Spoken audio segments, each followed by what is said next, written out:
مدد العالی ادام اللہ اقبالہ۔ میں کیا تعارف کراؤں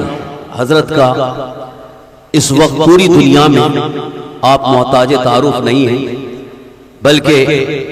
میں یوں کہوں تو بالکل حق بجانب کہ اس وقت دنیا سنیت میں ایک عظیم پیر طریقت کا نام حضور سید امین ملت ہے، جن کی خدمات اور جن کی عظیم قربانیاں ماضی قریب میں اور حال میں بالکل ہی جگ ظاہر ہیں۔ اپنے تو اپنے، غیر بھی اس بات کا اعتراف کرتے ہیں، تعلیمی میدان میں کسی خانقاہ نے سب سے بڑے کارنامے انجام دیے ہیں تو وہ خانقاہ برکت ہے۔ علی گڑھ کی سرزمین جہاں پر مسلم یونیورسٹی مشہور ہے، علی گڑھ مسلم یونیورسٹی، یوں تو حضرت اس میں بھی درس و تدریس کی خدمات انجام دے چکے ہیں، لیکن اسی علی گڑھ کی سرزمین پر اس وقت ایک عظیم ادارہ جامعۃ البرکات کے نام سے حضرت نے قائم فرمایا، جہاں اس وقت ہزاروں طلباء علم کی پیاس بجھا رہے ہیں، اور ایک انوکھا ادارہ ہے، ایک نمایاں ادارہ ہے جہاں تعلیم و تربیت کا ایک بہترین نظم ہے۔ آپ کو یہ کہوں تو آپ کو اس بارے میں بڑی خوشی ہوگی کہ جہاں پر مدارس دینیہ کے فارغ طلباء جو عالم فاضل ہو کر کے نکل رہے ہیں، ان کے لیے بھی باضابطہ وہاں پر کورسز کا انتظام ہے۔ کس طریقے سے دین متین کی تبلیغ ہو، دین کا کام انجام دیا جائے، دین کے فروغ و ارتقاء کے لیے کوششیں ہوں۔ الحمدللہ پورا خانوادہ برکات تعلیمی میدان میں دن رات کوشاں ہے، اور عرس پاک بھی ہوتا ہے تو عرس پاک سے جو پیغام دیا جاتا ہے عرس قاسمی سے، وہ بھی تعلیم کا ہی پیغام دیا جاتا ہے۔ علم اور تعلیم سے اتنا گہرا تعلق ہے کہ آپ اس نعرے سے ہی محسوس کر سکتے ہیں کہ اسی خانقاہ برکاتیہ سے یہ پوری دنیا کو پیغام دیا گیا، آدھی روٹی کھائیں گے، بچوں کو پڑھائیں گے۔ یہ تعلیم کی طرف رغبت دلانے اور تعلیم کی طرف رجحان پیدا کرنے کا سب سے عظیم نعرہ ہے۔ حضرات گرامی، حضور امین ملت سید شاہ سید امین میاں قبلہ مدد العالی اس عظیم خانوادے سے تعلق رکھتے ہیں جن کے نانا، جن کے دادا سید العالمین ہیں،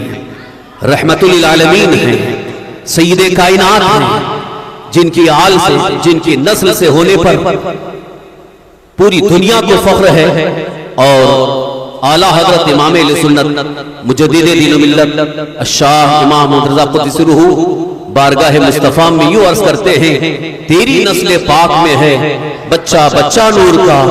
تو ہے عین نور تیرا سب گھرانہ نور کا۔ اسی اہل بیت مصطفیٰ کے ایک عظیم چراغ ہیں، اسی اہل بیت مصطفیٰ کے ایک عظیم سپوت ہیں، جن کی شخصیت اس وقت علماء کے درمیان، خواص کے درمیان بھی قابل احترام ہے، قابل تعظیم ہے، بلکہ قابل اعتماد بھی ہے۔ حضرات یہ بھی آپ سنتے چلیں کہ اہل بیت مصطفیٰ صلی اللہ تعالی وسلم سے ہونے کا جو شرف آپ کو حاصل ہے، یہ کئی فضائل اور کئی خوبیوں کے لیے تنہا یہی فضیلت کافی ہے۔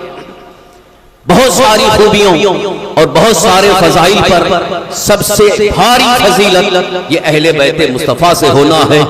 آپ کو یہ بتاتا چلوں کہ اللہ کے حبیب میرے آقا حضور سرور کائنات صلی اللہ تعالی وسلم کی حدیث پاک ہے اہل بیت کے متعلق۔ اہل بیت کون ہیں؟ جو آل رسول ہیں، جو خاتون جنت فاطمہ الزہرا رضی اللہ عنہا کی اولاد سے ہیں۔ اہل بیت مصطفیٰ صلی اللہ علیہ وسلم کے فضائل میں بے شمار حدیثیں موجود ہیں۔ میں ایک حدیث پاک جو ان کے لیے پیش کرنا چاہتا ہوں، جو کبھی کبھی اہل بیت سے معاذ اللہ دشمنی یا بغض رکھتے ہوئے طرح طرح کی بکواس کرتے ہیں۔ اللہ کے رسول ہمارے آقا سرکار دو عالم صلی اللہ علیہ وسلم کی حدیث پاک سنو۔ میرے آقا صلی اللہ علیہ وسلم ارشاد فرماتے ہیں لو ان رجلا صعد بین الرکن والمقام فصلى وصام ثم مات على بغض آل محمد دخل النار۔ رسول اعظم صلی اللہ تعالی علیہ وآلہ وسلم ارشاد فرماتے ہیں اگر کوئی شخص خانہ کعبہ کے پاس رکن اسود مقام ابراہیم کے درمیان قیام کرے، نمازیں پڑھے اور روزے رکھے، لیکن اس کی موت آل رسول سے بغض کی حالت میں ہوئی، وہ جہنم میں جائے گا،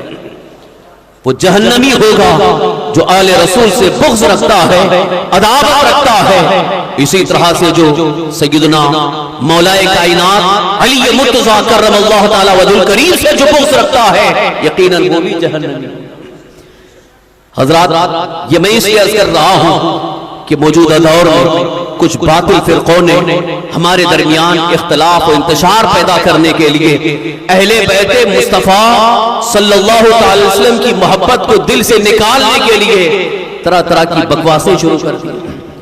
بہت ہی بیکار قسم کی بکواسیں۔ اور ہمارا نوجوان طبقہ خاص طور پر کالج یونیورسٹی میں جانے والے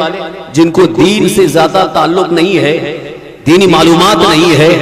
اور احادیث کریمہ اقوال صحابہ سے بالکل ناواقف ہیں، وہ ان کی باتوں میں آ جاتے ہیں، گمراہ ہوتے چلے جا رہے ہیں۔ آپ کو یہ حدیث پاک بارہا سنایا گیا ہوگا، آپ نے کئی بار سنا ہوگا، پھر آج میں بطور تاکید یہ حدیث پاک آپ کے سامنے پیش کر رہا ہوں۔ اللہ کے حبیب ہمارے آقا حضور سرور کائنات صلی اللہ علیہ وسلم نے ارشاد فرمایا ترکت فیکم الثقلین، میں تمہارے درمیان دو بھاری چیزیں چھوڑ کر جا رہا ہوں، بہت بھاری مضبوط چیزیں چھوڑ کر کے جا رہا ہوں۔ حضور ارشاد فرماتے ہیں ما ان تمسکتم لن تضلوا بعدی، ان دونوں چیزوں کو اگر تم مضبوطی سے تھامے رہو گے کبھی گمراہ نہیں ہو سکتے۔ سنا آپ نے مفتی زبیر احمد مصباحی کے بیان کو، یہ مفتی سلمان ازہری صاحب کے بھائی ہیں، کتنا زبردست انہوں نے بیان دیا ہے، اور ان کے ایسے بیان سننے کے بعد ہمیں نصیحت کرنا چاہیے، ہمیں سنبھل جانا چاہیے، سدھر جانا چاہیے، ایسی ویڈیو کو ہمیں دیکھنا چاہیے۔ مفتی زبیر احمد مصباحی کا بیان آپ کو کیسا لگا؟ اگر ان کا بیان آپ کو اچھا لگا، آپ کے دل کو چھو گیا ہو، تو آپ میری ویڈیو کو لائک، شیئر اور چینل کو سبسکرائب ضرور کریں اسی طرح کے ویڈیو پانے کے لیے۔